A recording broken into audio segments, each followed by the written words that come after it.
मंच पर बैठे बहुत ही बैठ जाओ सब सुनो नेता और बहुत ही ईमानदारी से किसानों की लड़ाई लड़ रहे माननीय हरपाल सिंह जी,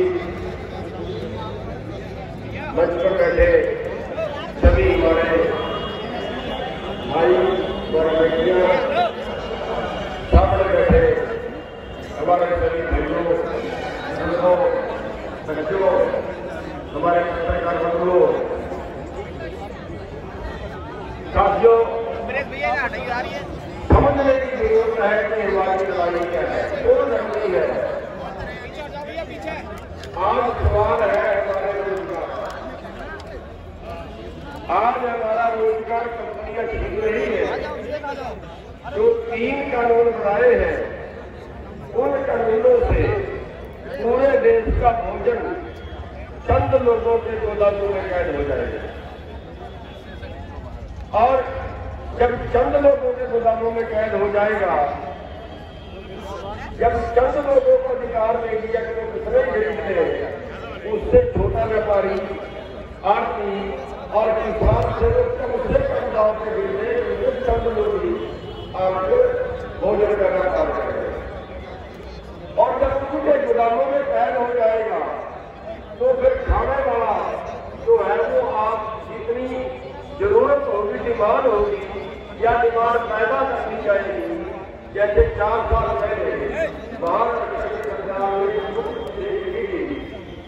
और युक्त विधि के आधार से केवल देश के 7 या 8 पूंजीपतियों ने पूरे देश की दाल को स्टॉक किया था और 50 रुपए किलो वाली दाल 200 रुपए किलो में बेची थी। 80 रुपए किलो में आपको प्याज बेचा, 40 रुपए किलो में आपको आलू बेचा। तो ऐसे ही पूरे देश का जो व्यापार है वो चंद लोग करेंगे और भोजन कभी व्यापार नहीं है। अगर भोजन पे चंद लोगों का कब्जा हो जाए तो फिर पूरे देश का भूखा मरना है। और दूसरा, हम तो एमएसपी की बात कर रहे हैं और सरकार के लिए एमएसपी था, एमएसपी है, एमएसपी रहेगा। मोदी जी ने भी कहा कि एमएसपी था, एमएसपी है, एमएसपी रहेगा। हम कहते हैं मोदी झूठा था, झूठा है और झूठा रहेगा। हमने मीटिंग में अमित शाह जी से सवाल किया था कि अमित शाह जी आप बताइए कि क्या आप हमारी कई फसलों का जो एमएसपी तय करते हैं, वैसे सैकड़ों फसलें हैं हमारे पास, क्या आप इनको एमएसपी पे खरीदोगे? हमें खरीदने की गारंटी देते हो? उनका जवाब था नहीं खरीद सकते। और जो आंकड़ा बता रहा है देश का, 2017-18 में आंकड़ा आया, उसमें बताया गया कि पिछले 15 साल के अंदर 45 लाख करोड़ रुपया देश के किसानों को एमएसपी से कम मिला है। जो मिलना चाहिए था उससे कम मिला है। और आज का जो आंकड़ा है, आज का जो निचोड़ है, वो ये है कि एमएसपी, अगर हमें सारा अनाज हमारा एमएसपी से सरकार खरीद ले तो देश के किसानों की जेब में जाना चाहिए 17 लाख करोड़, और आज हमारी जेब में आता है करीब 13 लाख करोड़ रुपए के आसपास।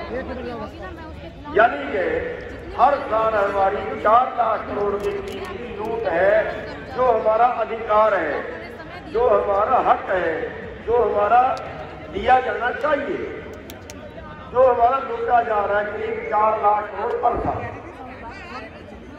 और अभी उसके ऊपर अभी जो कानून बना दिए, इन कानूनों से और हमें कम मिले, क्योंकि हमारे देश की जो सरकार है वो WTO में पूरी दुनिया का व्यापार रखा हो गया, जिसको विश्व व्यापार और विश्व व्यापार संगठन में पहली सरकार सरकार अपने देश के किसानों को वर्ल्ड मार्केट से ज्यादा भाव देते। और अगर आपको मार्केट का भाव मिलता है, अगर आपको वर्ल्ड मार्केट में आपका माल खरीदते हैं तो फिर आज आपकी गेहूं का भाव है 1500 रुपये, 1925 नहीं है। फिर आपके सरसों का भाव मिलता है आम साल में 3200 रुपये। फिर आपके मक्के का भाव है 1100 रुपये, MSP 1850 रुपये। यानी अगर वर्ल्ड मार्केट में आपको भाव मिलता है तो ये तय है कि आपको खेती छोड़नी पड़ेगी। वैसे उत्तर प्रदेश में तो अभी कहाँ मिलता है, बहुत कम मिलता है। उत्तर प्रदेश के मंडियां बहुत कम है और उनमें जो खरीदते हैं वो भी बहुत कम है, उसको भी रिश्वत देनी पड़ती है, आप जानते हो। गन्ना बीजते हैं तो 2-2 साल तक, 1.5 साल तक उसकी पेमेंट नहीं होती है। तो ये जो व्यवस्था है ये खेती कानून नहीं है, खेती व्यापार कानून है। और इसके अगला क्या है, WTO के अंदर क्या है कि वर्ल्ड मार्केट से आपको मुकाबला करना है और आप 2 एकड़ 5 एकड़ के मालिक हो, अच्छा होगा तो 10 एकड़ का मालिक होगा। लेकिन अमेरिका जैसे देश का किसान वहां 10 वर्ग किलोमीटर की एवरेज है, 10 वर्ग किलोमीटर, यानी कि करीब 2250 एकड़ एवरेज है। ये 5000, 10,000, 20,000 एकड़ का किसान है। अब 10,000 एकड़ के किसान के साथ 2 एकड़ का किसान मुकाबला करे, ये संभव नहीं है। और वो नीति ये है कि अमेरिका के अंदर अनाज ज्यादा पैदा होता है, खपत कम है, और वहां का जो अनाज यहाँ पे आएगा, उन देशों का अनाज जो यहाँ पे आएगा तो यहाँ के किसान को खेती छोड़नी पड़ेगी। और उसके अगली पॉलिसी फिर ये है कि जब आप जमीन बेचोगे सस्ते में करके तो यहाँ पे कंपनियां कई हजार एकड़ के प्लाट बनाएंगी और अगली खेती का मॉडल जो होगा वो हजारों एकड़ के प्लाट होंगे और बड़ी कंपनियां बेचेंगी। यानी आपका जो रोजगार है वो आपका मिलेगा और खेती को छोड़ दें। लेकिन खेती के अलावा हमारे पास करने के लिए कुछ नहीं है, हमारे पास खेती के अलावा करने के लिए रोजगार नहीं है और फिर हमारे भूखा मरने की नौबत है। तो साथियों, हमने अपना रोजगार बचाना है, ये लड़ाई हमारे रोजगार की है और वो जो हमारे से छीना जा रहा है उसका हमारे पास बचाने का एक ही तरीका है और वो है आंदोलन। साथियों, मैं इसमें 2-3 बेनतियां करूंगा। एक तो अपने गांव, हर गांव से एक तय कर लें कि हमारे गांव के कितने आदमी वहां धरने पे रहेंगे। अगर एक गांव के 20 आदमी वहां पे रहें तो 4 दिन वहां पे रहें, अगले 20 चले जाएं, पहले वाले 20 आ जाएं। ये आंदोलन लंबा चल सकता है क्योंकि मोदी इतनी आसानी से मानने वाला नहीं है।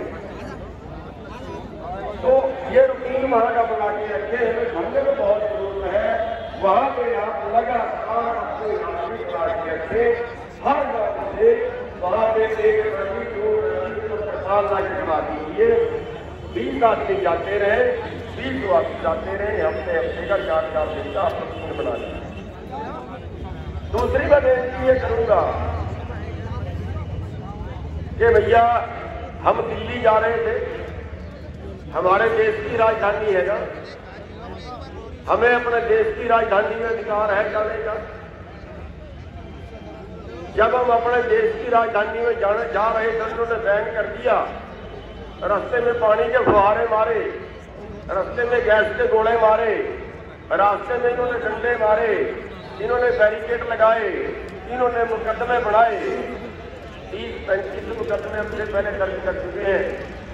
5 साल में तो हमारे पास सजा नहीं कटेगी। तो साथियों, इन्होंने नहीं जाने दिया, हमारे देश की राजधानी है, नहीं जाने दिया। लेकिन जब ये लोग आपके गांव में आए, क्या हमें इनको गांव में घुसने देना चाहिए? नहीं। देखिए, हमें शांति बनाए रखनी है। हम दिल्ली जाएं, हम कहीं जाए, पुलिस रोके, हमें पुलिस से झगड़ा नहीं करना। पुलिस वाले हमारे भाई, हमारे परिवारों से हमारे बेटे। अधिकारी बीच में अधिकारी से झगड़ा नहीं करना क्योंकि उसका कोई कसूर नहीं है। हमारा कसूरवार कौन है? कानून बनाए किसने हैं? एमएसपी दे कौन नहीं रहा है? हमारा गुनाहगार है बीजेपी सरकार। अगर बीजेपी सरकार वाले आपके गांव में आए, अगर बीजेपी सरकार वाले निरीक्षण करें, अपना सारा गुस्सा इन पे निकाल देना, जल्दी कर देना।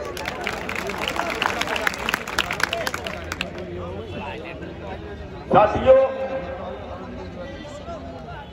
जो आदमी इस धर्म युद्ध में, मैं इसको धर्म युद्ध बोलता हूं क्योंकि सबको भूख से बचाने की लड़ाई है।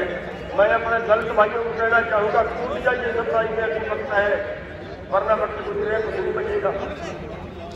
हमारे मजदूर भाइयों को, हमारे दुकान वालों को, रेहड़ी वालों को, सबको बेनती करना चाहूंगा, सब आ जाइए इस लड़ाई में। ये देश को बचाने की लड़ाई है, हमारी भूख से दबने की।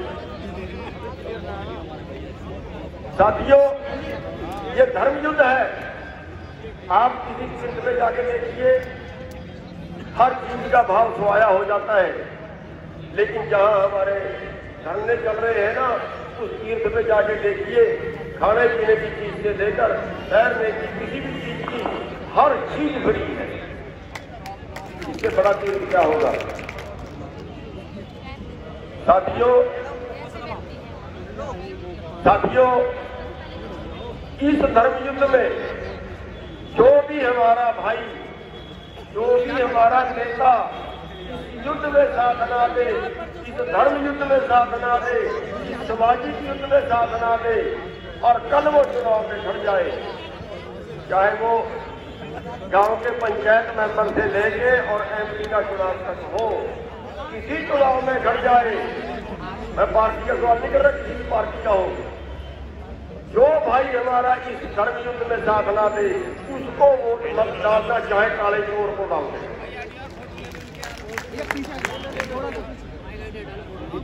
साथियों, हो जाए थोड़ा सा, इतना पीछे अंबानी, अडानी, बाबा रामदेव, ये बड़े गहरे मित्र हैं मोदी जी के, जिन्होंने देश को लूट लूट के खा लिया। इनके सामानों का बहिष्कार किया गया है संयुक्त किसान मोर्चा की तरफ। इनका सामान मत खरीदना चाहे किसी का खरीदना, इनके सामानों का बहिष्कार करना है। और साथियों,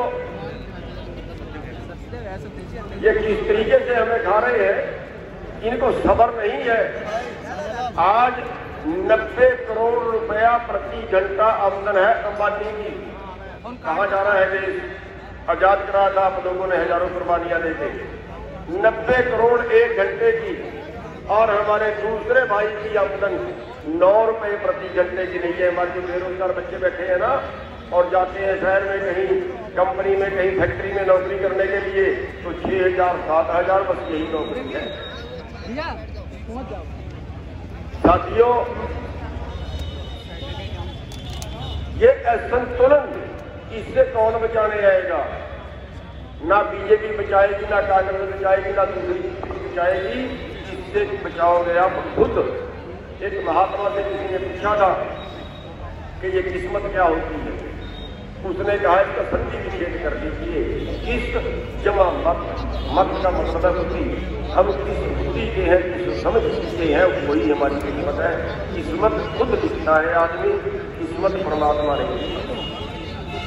और आज आपने अपनी किस्मत लिखनी है, इस आंदोलन के माध्यम से आपने अपनी किस्मत लिखनी। साथियों,